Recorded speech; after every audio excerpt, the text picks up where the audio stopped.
Hello, good morning everyone. आज अपन ये analogy करते हैं। ये ज़्यादा बड़ा टॉपिक नहीं है, छोटा सा टॉपिक है। 10-15 मिनट की वीडियो बनेगी, इसमें ज़्यादा कुछ नहीं है। देखो मेरी बात, एनालॉजी में पहली बात सुनो, क्वेश्चन कैसे आते हैं। अपने क्वेश्चन के अंदर क्या होगा कि अपन को कुछ वर्ड दे रखा होगा। मान लो एक्स दे रखा है, मान लो वाई दे रखा है, फिर ए दे रखा है, फिर बी दे रखा है। ऐसे करके हमें 4 वर्ड्स दे रखे होंगे और इनके बीच में यहाँ तो सिंगल डॉट होगा और यहाँ ऐसे डबल डबल डॉट होगा। समझ में आ रहा है। एनालॉजी में क्वेश्चन अपन को ऐसे आएंगे। अब सुनो इनको अटेम्प्ट कैसे करना है। एक क्वेश्चन अपन क्वेश्चन कर लेंगे, बाकी ये लक बेस्ड चैप्टर है। इसके अंदर एक्यूरेसी, परफेक्शन चाहे कितनी भी प्रैक्टिस कर लो, अगर आपकी वोकैबुलरी, आपकी नॉलेज डाइवर्स नहीं होगी तो चीज़ें समझ में नहीं आने वाली। आएगी तो सही, अगर कुछ अच्छे क्वेश्चन आ गए तो वो नहीं होंगे, इनका कुछ सोल्यूशन नहीं है। ठीक है, देखो मेरी बात, एक वर्ड लिखा हुआ है, एक वर्ड लिखा हुआ है, एक वर्ड लिखा हुआ है और ये हमें फाइंड आउट करना है। और यहाँ पर 4 डॉट है, यहाँ पर 2 डॉट है। तो सुनो, जो ये 2 वर्ड है ना, इनका रिलेशन ढूंढो। इन दो का जो रिलेशन होगा वही इन 2 वर्ड का रिलेशन होगा। समझ रहे हो। जो ये जो डॉट है ना, ये वाला डॉट, ये वाला डॉट, इसके इधर जो 2 वर्ड्स का रिलेशन है वही इसके इधर 2 वर्ड्स का रिलेशन होगा। जैसे कि गैराज और कार दे रखा है। Rule number 1, identify the relationship between the 2 words. इन दोनों वर्ड के बीच में आइडेंटिफाई करो रिलेशनशिप। इन दोनों वर्ड से कोई सेंटेंस बनाओ और उसी सेंटेंस को दोबारा इधर अप्लाई करके इसका आंसर निकाल लो। क्या रूल है इसके, इन दोनों वर्ड्स के बीच में रिलेशनशिप आइडेंटिफाई करो, इन दोनों वर्ड से कोई सेंटेंस बनाओ, इन दोनों वर्ड से कोई सेंटेंस बनाओ और उस सेंटेंस को कहां पर अप्लाई कर दो, इधर अप्लाई कर दो, जिससे कि हमारा आंसर आ जाए। अब जैसे क्या दे रखा है, गैराज और कार, इन दोनों के बीच में रिलेशनशिप बनाओ। यार गैराज का मतलब हुआ गाड़ी गैराज में खड़ी होती है, तो रिलेशनशिप तो है, रिलेशनशिप तो ऑब्वियस सी बात है एग्जिस्ट करेगा, हमें उसको फाइंड आउट करना है। अब सेंटेंस बनाओ। सेंटेंस तो क्या बनेगा, car usually parks in garage, car usually is kept in garage, ऐसे करके बन सकता है। तो मतलब कार की पार्क करने की जगह का नाम है गैराज। तो हैंगर क्या हुआ, हैंगर भी कुछ होगा जिसमें कुछ पार्क होता होगा। क्या पार्क होता है, अरे बस, तो बस स्टैंड में पार्क होती है, तो बस तो नहीं होगा। अगर कुछ नहीं आता एलिमिनेट करो, एलिमिनेशन सीखो, कैसी चीज़ों को एलिमिनेट करते हैं। ट्रेन, जहाँ पर ट्रेन पार्क होती है उसको तो रेलवे स्टेशन बोलते हैं। ट्रेन को वैसे घर में थोड़ी पार्क करेंगे। गैराज का मतलब क्या हुआ, जहाँ गाड़ी पार्क हुई। तो हैंगर क्या होगा यार, शिप और एरोप्लेन में हो सकता है। अब एरोप्लेन को तो एयरपोर्ट भी बोल सकते हैं और शिप के अंदर पोर्ट बोल सकते हैं, पर ये नॉलेज वही वोकैबुलरी बेस्ड क्वेश्चन है। हैंगर का आंसर क्या है, एरोप्लेन है, क्योंकि जहां पर एरोप्लेन को अपन पार्क करते हैं उसको एक तरीके से एयरपोर्ट तो बोलते ही है, साथ में वो जो जगह होती है उसको हैंगर भी बोलते हैं। समझ रहे हो। तो बस और ट्रेन तो नहीं होना था, ये तो पक्की बात थी। अब शिप और एरोप्लेन में कंफ्यूजन था, अब इसमें नॉलेज काम आई, नॉलेज से क्वेश्चन हो गया। तो ये सारे क्वेश्चन ऐसे ही आएंगे। अब थोड़े सिंपल की तरफ चलो। रूल नंबर 1 क्या है कि इन दोनों के बीच में कोई रिलेशनशिप बनाओ। रिलेशनशिप क्या बनेगा, क्लॉक और टाइम। यार क्लॉक के अंदर अपन टाइम देखते हैं, क्लॉक किस लिए यूज होती है, टाइम देखने के लिए यूज होती है। तो रिलेशनशिप तो है, clock shows us the time. ऐसे करके सेंटेंस बनाया और उस सेंटेंस को इधर अप्लाई करा, जिससे कि हम थर्मामीटर और उसके साथी को पहचान सके। अब थर्मामीटर किस काम आता है, क्लॉक आती है टाइम देखने के काम, थर्मामीटर आता है हमारा टेम्परेचर देखने के काम। समझ में आ रहा है। थर्मामीटर क्या काम आता है, हमारा टेम्परेचर देखने के लिए। हमने इन दोनों वर्ड्स के बीच में रिलेशनशिप बनाया और उस रिलेशनशिप को हमने इधर अप्लाई करा, जिससे कि हमें आंसर मिले। अब इन दोनों वर्ड्स के बीच में रिलेशनशिप कुछ भी हो सकता है, यही फाइंड करना है। और इसकी कोई ट्रिक नहीं है, सिर्फ रूल्स लगाते जाओ कि रिलेशनशिप बनाओ। रिलेशनशिप अगर आ गया तो क्वेश्चन हो जाएगा, अगर नहीं आया तो फिर ये तो यार इसमें प्रैक्टिस भी कर लोगे, उसके बाद भी क्वेश्चन आपके लक पर, नॉलेज पर डिपेंड करते हैं कि आपकी नॉलेज कितनी डाइवर्स है। अब देखो गुड और बैड, गुड और बैड क्या दिख रहा है यार, गुड और बैड का तो अपोजिट का रिलेशन है। अपोजिट का रिलेशन दिख रहा है नहीं दिख रहा कि गुड का अपोजिट, गुड का एंटोनियम क्या होता है, बैड होता है। तो रूफ, रूफ का अपोजिट, रूफ बोले तो छत, छत का अपोजिट क्या होगा, छत का अपोजिट होगा हमारा नीचे का फ्लोर, हमारा नीचे का फ्लोर। समझ रहे हो, रिलेशनशिप हमने क्या करा, गुड और बैड के बीच में बनाया। गुड और बैड के बीच में क्या रिलेशनशिप है सर, ये दोनों एक दूसरे के अपोजिट है। अच्छा ठीक है, good is opposite to bad, so अब इनके बीच में बनाओ, इनके बीच में अपोजिट का ही बनाओ, क्योंकि इधर अपोजिट का आया है तो वही चीज को यहां पर अपन को अप्लाई करना है। अप्लाई करा तो क्या आंसर आया, छत का अपोजिट क्या हो गया, नीचे जो फ्लोर होता है वो हो गया। ठीक है, आगे चलो। मैंगो और फ्रूट का क्या रिलेशन है सर, मैंगो तो फ्रूट का पार्ट होता है, तो पटैटो क्या है, वेजिटेबल का पार्ट होगा। इसमें मैंने ऑप्शन नहीं दिए, सिर्फ ऐसे ही समझाने के लिए कि भाई मैंगो तो फ्रूट का पार्ट है, पटैटो किसका पार्ट होगा, वेजिटेबल का पार्ट होगा। बस यही रिलेशनशिप के क्वेश्चन है। अब देखो क्रिकेट और बैट के बीच में ये जो चार डॉट है ना, इसके इधर वाले पार्ट और इसके इधर वाले पार्ट में रिलेशनशिप ढूंढो। इन दोनों में क्या रिलेशन है, क्रिकेट और बैट के बीच में क्या रिलेशन है, क्रिकेट किससे खेलते हैं, बैट से खेलते हैं। हॉकी किससे खेलेंगे, हॉकी बॉल से खेलेंगे, गलत, इसको काट दो। हॉकी प्लेयर के साथ खेलते, प्लेयर से नहीं खेलते, क्या उसको हॉकी बना के खेले। स्टिक फील्ड, गार्डन के साथ हॉकी खेलोगे, स्टिक के साथ खेलोगे, क्यों, क्योंकि क्रिकेट खेल रहा है बैट से तो हॉकी खेलेंगे स्टिक से। तो रिलेशनशिप हमने इन दोनों के बीच में बनाया और फिर इधर अप्लाई कर दिया उसी रिलेशनशिप को। अब इस क्वेश्चन में देखो, बर्ड उड़ती किससे, बर्ड क्या करती है, उड़ती किससे, ये दोनों का रिलेशनशिप बनाओ। बर्ड और विंग का क्या रिलेशन है सर, बर्ड विंग की मदद से उड़ती है। अच्छा ठीक है, मतलब बर्ड उड़ती है विंग की मदद से। तो इधर क्या रिलेशन होगा, फिश और किस में रिलेशन होगा, फिश अपने फिन के कारण तैरती है, फिश अपने फिन से स्विम करती है। Bird flies with the help of wing while fish swims with the help of fin. समझ रहे हो, ये वही बात है, 10th वाली चीज याद होगी, गिल क्या होती है, फिन क्या होती है, टेल क्या होती है, तभी क्वेश्चन सॉल्व होंगे, वरना क्वेश्चन नहीं सॉल्व होंगे। और ये प्रैक्टिस से भी नहीं आएगा, ये एलिमिनेशन से कर सकते हो। यार देखो नेगेटिव मार्किंग नहीं है, अगर चीजें सॉल्व नहीं हो रही ना, एक दो को एलिमिनेट करके अगर 2 ऑप्शन तक भी पहुंच रहे हो ना, तो तुम्हारे 50% चांस है तुक्का मार के ऑप्शन सही करने के। तो टैक्टिक्स अपनाओ, अगर चीजें सॉल्व नहीं हो रही तो एलिमिनेट करो, क्योंकि एमसीक्यू का यही फायदा है, एलिमिनेशन अपन को मिल रहा है। अब देखो स्मोक और पोल्यूशन का क्या रिजल्ट है, यार स्मोक की वजह से पोल्यूशन होता है, बहुत ज्यादा स्मोक होगा तो पोल्यूशन होगा, बहुत ज्यादा स्मोक होगा तो पोल्यूशन होगा। तो अब इसी रिलेशनशिप को ये जो इन दोनों के इधर दे रखा है, उस रिलेशनशिप को इधर अप्लाई करो। बहुत ज्यादा वॉर होगी तो क्या होगा, बर्बादी होगी, क्या पीस मिलेगा, war results in destruction, smoke causes pollution, war results in destruction. Victory हो सकती है, पीस हो सकता है, ट्रीटी हो सकती है, बस एलिमिनेशन करो और सारे आंसर आ रहे हैं। अब देखो रूबी, रूबी क्या होता है, एक रत्न का नाम होता है जो अपन लोग अपने उंगलियों में पहनते हैं ना। अब ये उस पे बेस्ड क्वेश्चन है, तो वही तो मैं बोल रहा हूँ, डाइवर्स नॉलेज बहुत काम आएगी, इसकी कोई ट्रिक नहीं है। बस इतना है कि अगर इजी क्वेश्चन आए एग्जाम में, जो कि इजी ही आना चाहिए मॉक टेस्ट का एनालिसिस करके, तो इजी क्वेश्चन आए तो अपन को ट्रिक पता होनी चाहिए कैसे करना है। बहुत लोगों को ट्रिक ही नहीं पता। रूबी क्या होता है, रूबी रेड कलर का होता है, सफायर किस कलर का होता है। अब ये तो बोलोगे सर हमें कैसे पता होगा, भाई सही बात है, नहीं पता होगा।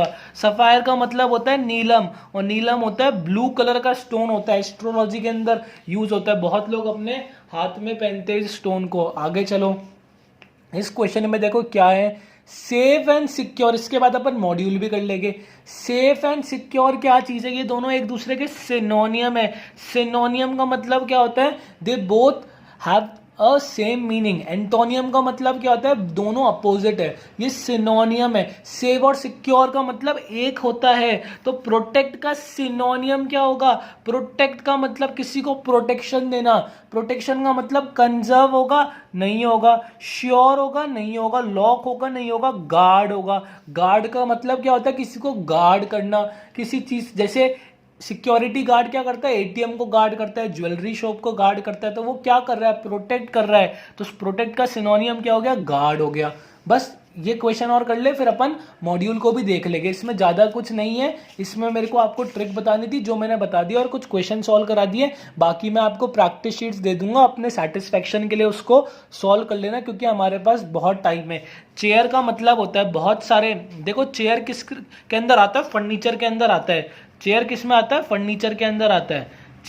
चेयर हो गई, टेबल हो गई, ये सब किस में आती है, फर्नीचर के अंदर आती है। तो शूज किस कैटेगरी में आएगा, शूज किस कैटेगरी में आ गए, क्या शूज की कैटेगरी का नाम सॉक्स होगा, शूज की कैटेगरी का नाम लेदर होगा, शूज फुटवेयर के अंदर आएगा, फुटवेयर कैटेगरी के अंदर शूज आएगा। जैसे फर्नीचर कैटेगरी में चेयर आती है, टेबल आती है, सोफा सेट आता है हमारा, ये वार्डरोब आती है, बेड आता है, वैसे ही शूज किस कैटेगरी में आएगा, फुटवेयर कैटेगरी में आएगा। देखो इसका रिलेशन डेवलप करो और फिर इसमें अप्लाई करो। डॉग से और रेबीज का क्या रिलेशन है, अगर कुत्ता काट जाता है तो क्या हो जाता है, रेबीज हो जाती है, रेबीज डिसीज हो जाती है। वैसे ही मॉस्किटो काट जाता है तो कौन सी डिसीज होती है, मलेरिया डिसीज होती है। कौन सी डिसीज होती है, मलेरिया डिसीज होती है। इन दोनों का रिलेशनशिप को आइडेंटिफाई करो, इन पे सेंटेंस बनाओ और उसी रिलेशनशिप को एज इट इज इधर पुट करके एलिमिनेट करके आंसर निकाल लो। आगे चलो,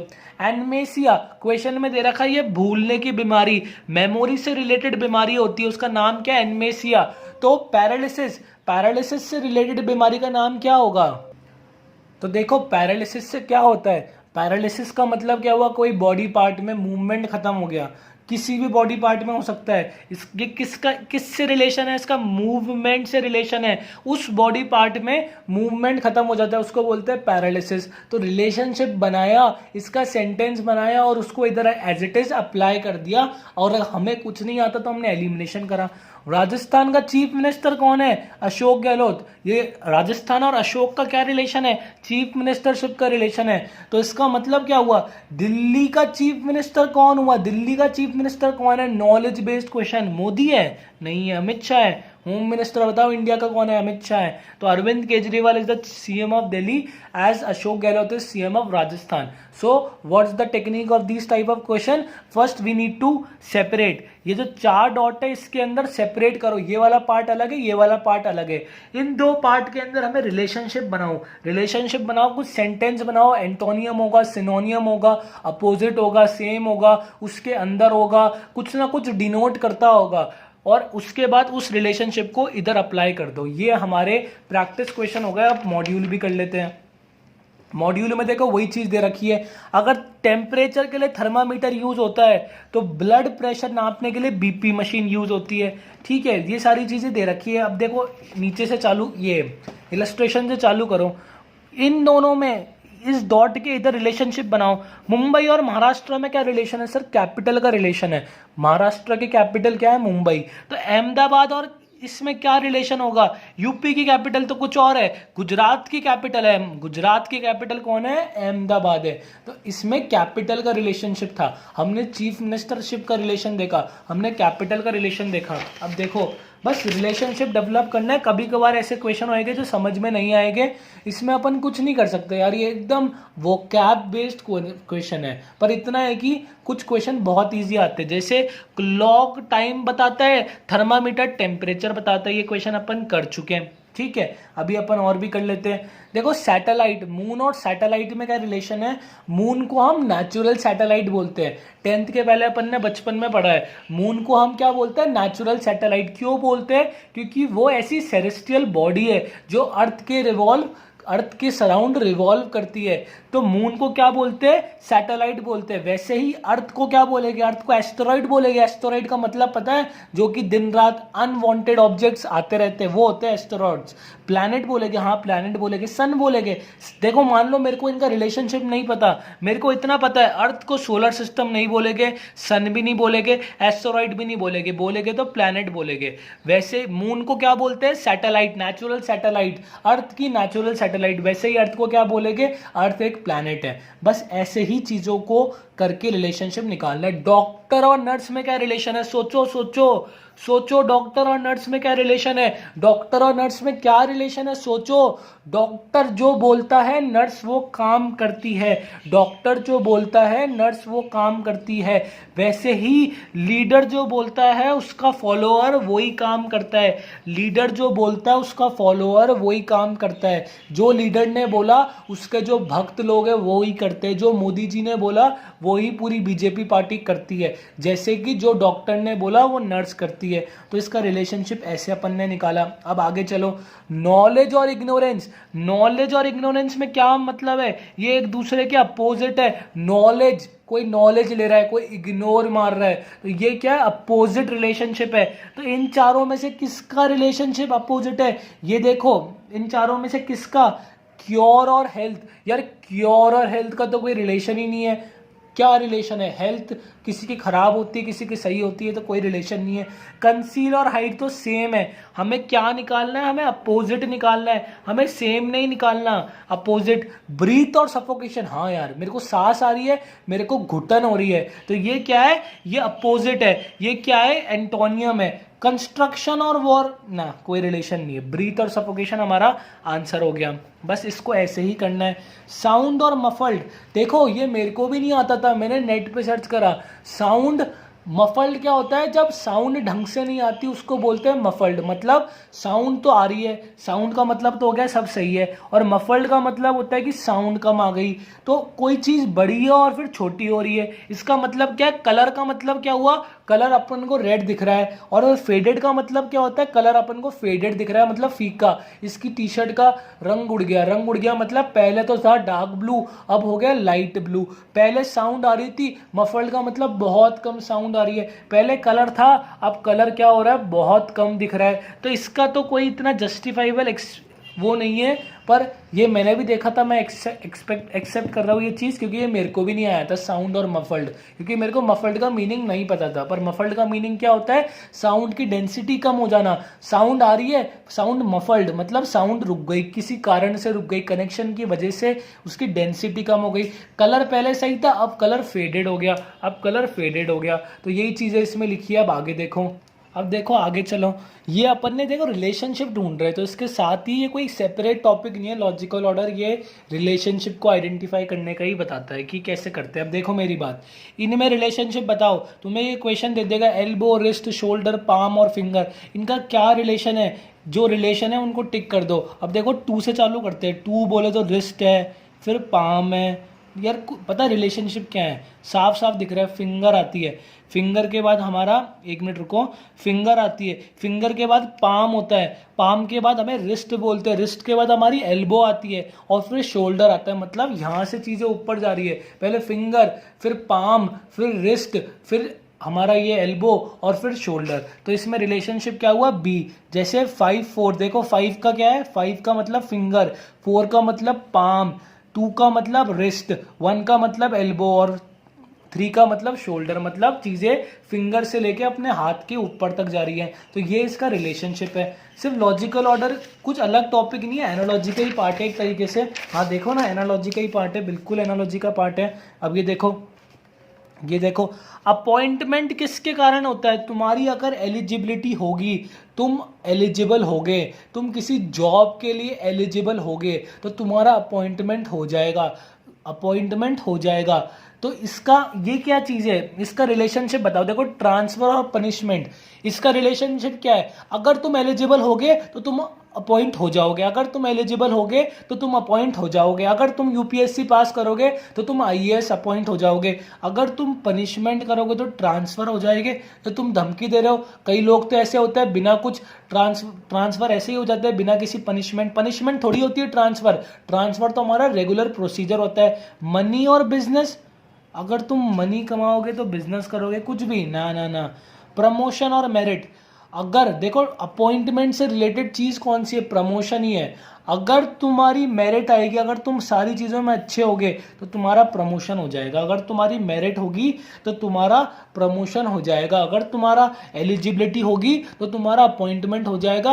अगर तुम्हारी मेरिट होगी, मेरिट का मतलब तुम्हारी रैंक होएगी, तुम्हारी परफॉर्मेंस होएगी ऑर्गेनाइजेशन में सबसे ज्यादा अच्छी, तो तुम्हारा प्रमोशन हो जाएगा। यही ये चीज बोल रहा है। देखो पल्प और पेपर, पल्प से पेपर बनता है, पल्प से पेपर बनता है। वैसे रोप और इनका कुछ नहीं है, थ्रेड और नीडल का भी नहीं है। थ्रेड और नीडल तो यूज करते हैं। यान और फैब्रिक का रिलेशन है, यान और फैब्रिक का रिलेशन है, फैब्रिक से यान बनता है, ऐसे करके समझ रहे हो यार। ये एकदम वोकैबुलरी पर बेस्ड क्वेश्चन है। मेरा काम था आपको ट्रिक बताना, बाकी इंग्लिश में 20 मिनट की वीडियो में थोड़ी इंप्रूव कर सकता हूँ। एलिमिनेट करो चीजों को, 4 ऑप्शन में से 1-2 को एलिमिनेट करो, उसके बाद आंसर आ जाएगा। देखो लिक्वर किस में आता है, लिक्वर ड्रिंक में आता है। ब्रेड बटर के अंदर आती है। अरे ब्रेड और बटर तो दोनों साथ में लेने की चीज होती है, दोनों फूड में आती है। स्नर्फ और हिनेल ये भी नहीं होगा। वाटर को सिप करते हैं, ये भी नहीं। टी किस में आती है, टी की कैटेगरी क्या है, बिवरेज है। देखो लिक्वर, लिक्वर की कैटेगरी क्या है, ड्रिंक्स कैटेगरी में आती है। वैसे ही टी किस कैटेगरी में आती है, टी बिवरेज कैटेगरी में आते हैं। समझ रहे हो क्वेश्चंस को। चलो इसमें देखो, अब ये देखो नेशनल बर्ड का क्वेश्चन है यार, ये तो कोई भी नहीं कर सकता। बैल्ड ईगल हमारी अमेरिका की है, ऑस्ट्रेलिया की क्या है, ऑस्ट्रेलिया की। वुल्फ किस क्या है, इटली का। ये क्वेश्चन तो कोई कर नहीं सकता, तो इलॉजिकल है इसको डिस्कस करना। ये कॉज एंड इफेक्ट वाला आ गया। बस अपना ये वाला क्वेश्चन, ये वाला सेक्शन कंप्लीट हो गया है। और इसमें ये तो फिर बाद में सीक्वेंस और में देखेंगे। अपना यही है, देखो एनालॉजी के अंदर कुछ क्वेश्चंस हार्ड होते हैं, उनको इग्नोर मारा, क्योंकि हर क्वेश्चन अटेम्प्ट नहीं कर सकते। अब देखो मेरी बात, ये जो मेरे पास शीट है ना, ये मैं अपने व्हाट्सएप ग्रुप में भेज दूंगा, इसमें से प्रैक्टिस कर लोगे तो कॉन्फिडेंस आ जाएगा। देखो ग्लव्स और हैंड का क्या रिलेशन है, हाथ के अंदर ग्लव्स पहनते हैं, टोपी किधर पहनेंगे, टोपी हेड के ऊपर पहनेंगे। अगर हमें खाना नहीं मिलता तो हमें भूख लगती है, अगर हमें पानी नहीं मिलता तो हम थर्स्टी महसूस करते हैं। हम क्या करते हैं, थर्स्टी महसूस करते हैं। लेपर्ड का ये हमारा इसका जो बेबी होता है, इसका नाम होता है कब, तो हैन के बेबी का नाम क्या होगा, चिकन होगा। मतलब ऐसे सॉल्व हो रहे हैं ऐसे। प्लांट डे और नाइट, मून का क्या होगा, दिन रात, मून का क्या हो गया, सन अपोजिट हो गया। हैंड, नेल, पाम, ये सारी चीजें मतलब बहुत इजी है, खुद सॉल्व करोगे ना हो जाएगा, कोई दिक्कत नहीं आना चाहिए। स्वेटर क्या होता है, स्वेटर होता है हमारा क्लोथ। रामायण क्या होती है, रामायण एक बुक का नाम है। तो बस ऐसे ही और देख लो थोड़े बहुत क्वेश्चन, बाकी ये क्वेश्चन मैं आपको भेजूंगा। सारे क्वेश्चन मेरे कराने से नहीं होगा। लॉजिकल रीजनिंग ऐसी चीज है जिसमें बच्चा खुद क्वेश्चन अटेम्प्ट नहीं करता, क्वेश्चन सक्सेसफुल नहीं होते और उसको करना नहीं आता। न्यूज़पेपर एडिटर का काम क्या है, न्यूज़पेपर को एडिट करना। वैसे ही बुक को कौन एडिट करता है, बुक को करता है ऑथर, एडिट करता है। और बताओ इसमें कौन सा क्वेश्चन करें, और बताओ कौन सा क्वेश्चन करें। ये देखो ट्री, ट्री क्या, बॉटनी का होता है, ट्रीज की स्टडी को बोलते हैं। तो ह्यूमंस की स्टडी को क्या बोलते हैं, एंथ्रोपोलॉजी बोलते होगे। सोशियोलॉजी तो सोसाइटी की स्टडी को बोलते हैं। साइकोलॉजी माइंड की स्टडी को बोलते हैं। जनवरी और नवंबर, जनवरी और नवंबर का रिलेशनशिप देखो, और फिर संडे और उसका रिलेशनशिप निकाल लो। बुक को कौन करता है, बुक को पब्लिशर पब्लिश करता है। वैसे ही फिल्म को कौन पब्लिश करता है, प्रोड्यूसर, प्रोड्यूसर या डायरेक्टर पब्लिश करता है। ये आंसर देख लेना। तो बस एक बार चलो देख ही लो 35 का आंसर क्या है। आंसर भी मैं सारे व्हाट्सअप कर दूंगा। 35 का आंसर क्या है, डी, हाँ प्रोड्यूसर ही करता है। बस यही चीज़ें हैं। अपन ने ये चैप्टर सक्सेसफुली कंप्लीट कर लिया है, इसमें कोई दिक्कत नहीं आएगी। एनालॉजी प्रैक्टिस से नहीं आएगा, बस आपको क्वेश्चन अटेम्प्ट करने की टैक्टिक्स आ जाएगी और कोई दिक्कत नहीं है। बाकी आगे चलेगी अपन, सारे चैप्टर्स बहुत जल्द कंप्लीट होंगे। Thank you very much. और हमने शायद लॉजिकल रीजनिंग के आधे चैप्टर कंप्लीट कर दिए। प्लेलिस्ट सब चीज़ों की बनी हुई है। जो लोग नए हैं, नीचे व्हाट्सएप ग्रुप का लिंक दे रखा है, ज्वाइन कर लो। वो मेरा नंबर है, उस पर डाउट पूछ लिया करो, मेरे को कोई दिक्कत नहीं है। Thank you very much. और यार प्लीज़ सब्सक्राइब ज़रूर करना, प्लीज़ सब्सक्राइब ज़रूर करना, ठीक है।